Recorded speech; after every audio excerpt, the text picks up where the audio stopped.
go yard. I got so much more.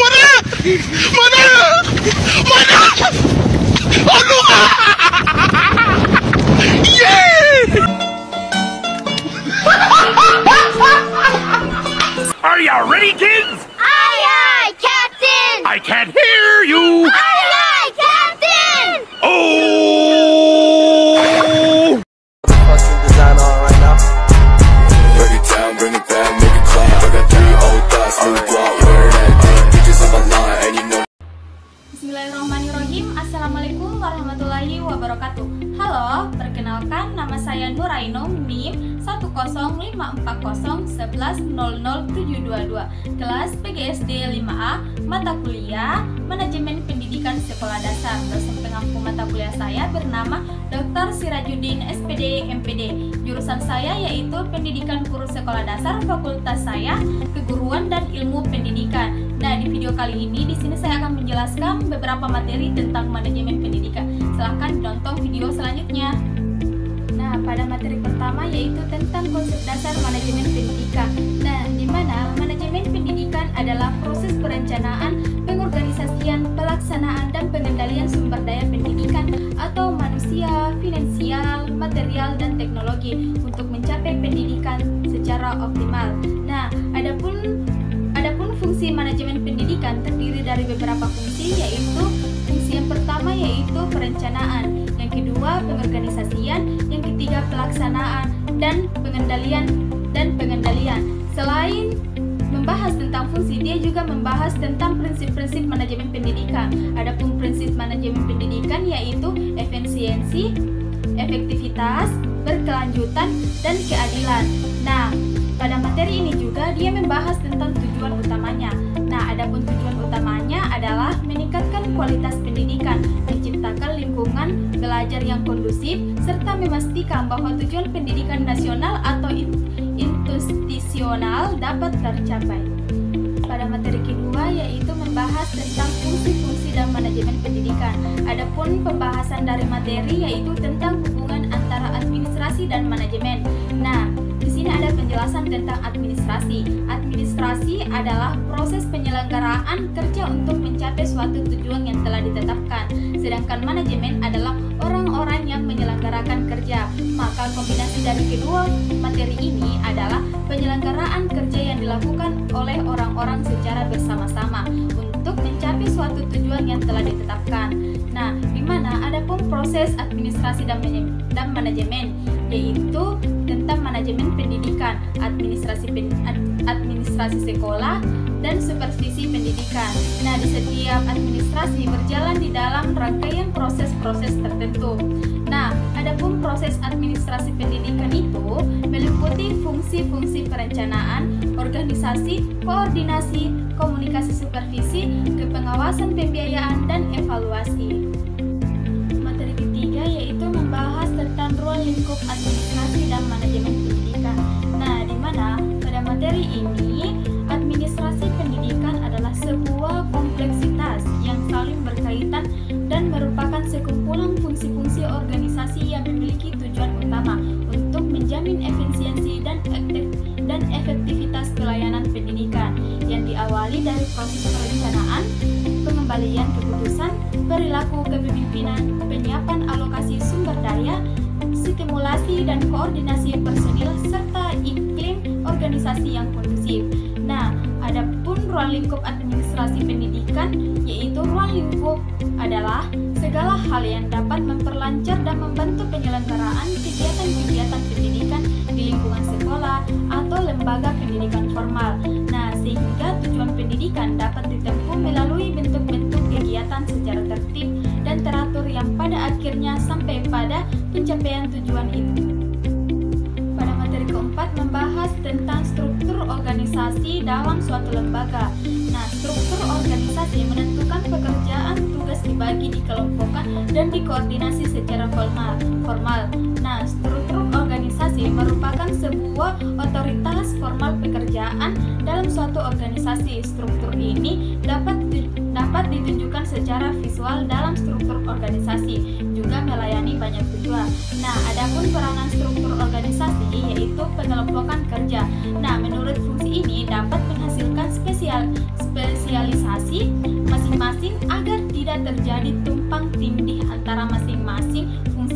maka dibuat batas-batas. Nah, tugas dan wewenang dengan jelas untuk masing-masing bidang. Salah satu prinsip organisasi yang dapat menunjang kelancaran tugas-tugas dalam organisasi dalam prinsip efisiensi kerja dari atasan kepada bawahan, dan biasa juga antara sesama bawahan yang tingkatnya. Materi selanjutnya yaitu materi kelima, yaitu membahas tentang supervisi pendidikan dan kepemimpinan pendidikan. Nah, supervisi pendidikan adalah supervisi yang mengacu kepada kegiatan perbaiki proses pembelajaran. Nah, proses pembelajaran ini sudah tentu berkaitan dengan kegiatan-kegiatan yang lain, seperti upaya meningkatkan pribadi guru, meningkatkan profesinya, serta kemampuan berkomunikasi dan bergaul, baik dengan warga sekolah maupun dengan masyarakat, dan upaya membantu meningkatkan kesejahteraan mereka. Nah, kegiatan-kegiatan di atas ini juga tidak bisa terlepas dari tujuan akhir setiap sekolah, yaitu dengan menghasilkan lulusan yang berkualitas. Nah, adapun fungsi supervisi menurut Ahmad Tembun dalam Baharudin pada tahun 2020, yaitu fungsi yang pertama yaitu penelitian. Nah, di mana fungsi ini berarti harus menemukan solusi dari setiap masalah yang ditemui. Fungsi kedua yaitu penilaian. Fungsi ini dapat mengukur tingkat kemajuan yang diinginkan serta sebesar apa yang sudah dicapai. Nah, fungsi ketiga yaitu perbaikan. Nah, merupakan usaha untuk mendorong atau memotivasi guru agar ingin melakukan perbaikan dalam pelaksanaan tugasnya. Fungsi ini digunakan untuk memecahkan masalah yang sedang dihadapi melalui pembinaan atau pelatihan kepada guru tentang alternatif baru dalam pelaksanaan proses belajar mengajar. Materi selanjutnya yaitu tentang kepala sekolah sebagai administrator dan supervisor. Nah, kepala sekolah merupakan seorang manajer. Dialah yang mengatur segala sesuatu yang ada di sekolah untuk mencapai tujuan sekolah. Dengan posisi sebagai manajer, kepala sekolah mempunyai kewenangan penuh terhadap arah kebijakan yang ditempuh menuju visi dan misi sekolah.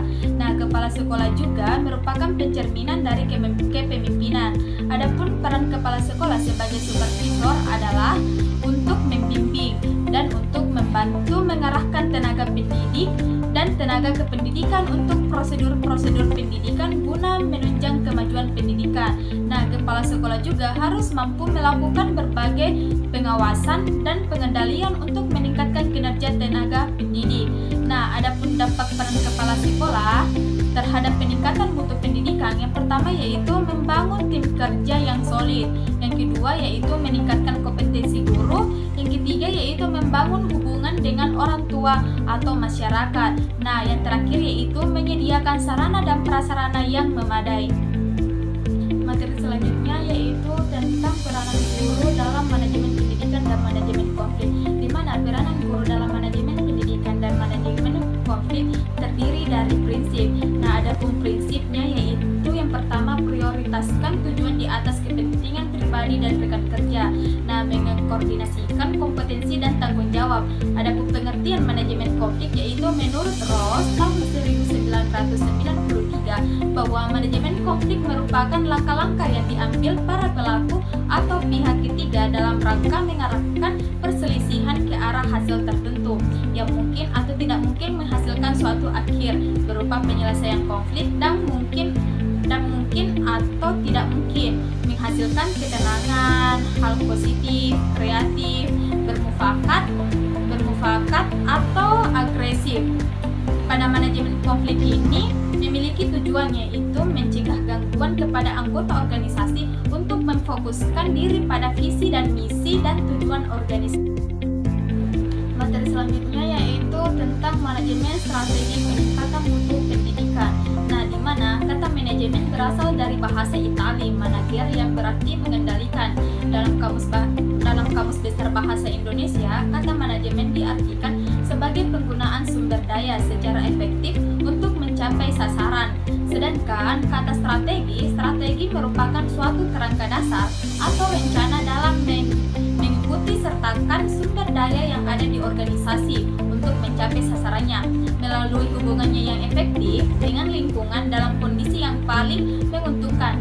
Dan mutu pendidikan itu adalah produk pendidikan, yakni manusia yang terdiri sesuai standar ideal ideal. Adapun tujuan manajemen strategi yaitu melaksanakan dan mengevaluasi strategi yang dipilih secara efektif dan efisien dan mengevaluasi kinerja. Pada materi terakhir ini membahas tentang pengembalian keputusan dan pemecahan masalah. Nah, di mana pemecahan masalah adalah proses berpikir dan tindakan yang dilakukan untuk menemukan solusi atau sesuatu permasalahan tertentu. Nah, proses ini melibatkan identifikasi masalah, analisis, pencarian alternatif solusi, dan pengembalian keputusan untuk menentukan langkah yang paling efektif. Nah, pemecahan masalah seringkali dianggap sebagai keterampilan penting yang dimana digunakan dalam berbagai bidang seperti pendidikan bisnis dan kehidupan sehari-hari karena membantu individu atau kelompok untuk mencapai tujuan yang diinginkan meskipun dihadapkan pada hambatan atau tantangan. Dan pengembalian keputusan ini sendiri, pengembalian keputusan atau secara harfiah berarti pilihan. Nah, pilihan yang dimaksud di sini adalah pilihan dari dua atau lebih kemungkinan, atau dapat dikatakan pula sebagai keputusan yang dicapai setelah dilakukan pertimbangan dengan memilih satu kemungkinan. Baik, terima kasih. Itulah penjelasan materi tentang saya. Mohon maaf bila ada salah kata. Sebelum saya menutup video ini, saya ingin mengajak adik-adik SMK, SMA, MA untuk bergabung di Universitas Muhammadiyah Makassar. Unismu, unggul, unggul, unggul.